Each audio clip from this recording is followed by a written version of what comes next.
Another day, another thing I learned. Why is Broadway so long? Before it became a road, it was originally the Wickwastic Trail. Broadway is a street that runs through Manhattan. It is famous for having many of New York's theaters on it. It is actually much longer than people think and stretches for 53.2 kilometers. It starts at State Street in Bowling Green, which is at the southernmost end of Manhattan, near Battery Park where you can see the Statue of Liberty. It then goes up through Manhattan, through the Bronx, out of the north of New York, through several districts and towns before it ends at Sleepy Hollow. Where it ends, there doesn't seem to be any sign of notice. I have only been able to look on Google Maps, and it just becomes another road. 53.2 kilometers isn't long enough to make it the longest road in the world. That honor goes to Yonge Street in Canada, which is a shade under 1,900 kilometers. However, it does make Broadway a much longer street than most people realize. We need to go back to the time before Europeans arrived in America to see why.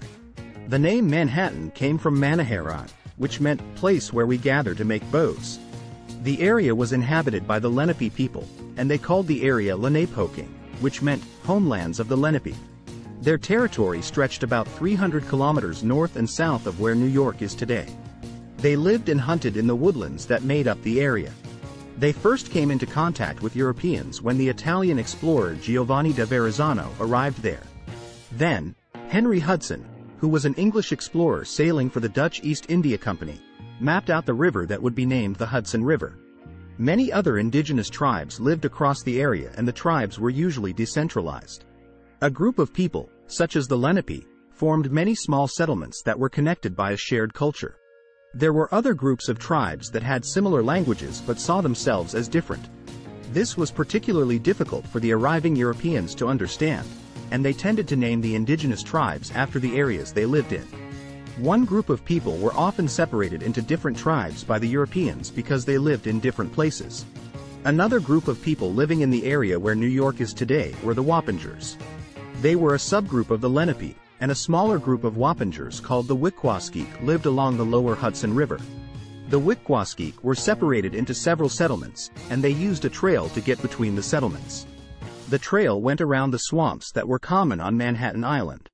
The Dutch started to settle the area in the early 17th century.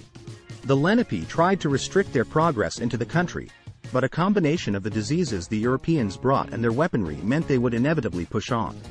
The Dutch noticed the Wickwastic using their trail and the Dutch called it Heer Weg, which meant gentleman's way. In 1624, the Dutch bought Manhattan Island from the Native Americans and started to build more settlements, including New Amsterdam. Heer Weg became a useful road for the Dutch and a route for trade between the Dutch and the Native Americans. The road was about 25 meters wide and very muddy. The Dutch used it to drive their cattle along and they changed the name to Breed Weg, which meant wide road. Holland and Britain went to war over their colonies and in 1665, Britain took New Amsterdam from the Dutch and renamed it New York. They renamed Breed Weg Broadway. The road was still a muddy mess, but as the city of New York started to grow, it improved. George Washington actually lived at 3941 Broadway for a few months in 1790, but he ended up moving on to Philadelphia. The road was extended through the marshlands and in the 1800s it became a center of fashion, and the place to buy the Paris fashions when they arrived in America. By the later part of the 19th century, it had electric lighting and its first theaters. These days, many people think Broadway is only the lower part of Manhattan and the part where the theaters are. But it stretches far further than that and is a reminder of how the Europeans rode roughshod over the Native Americans. And this is what I learned today. Thanks for watching.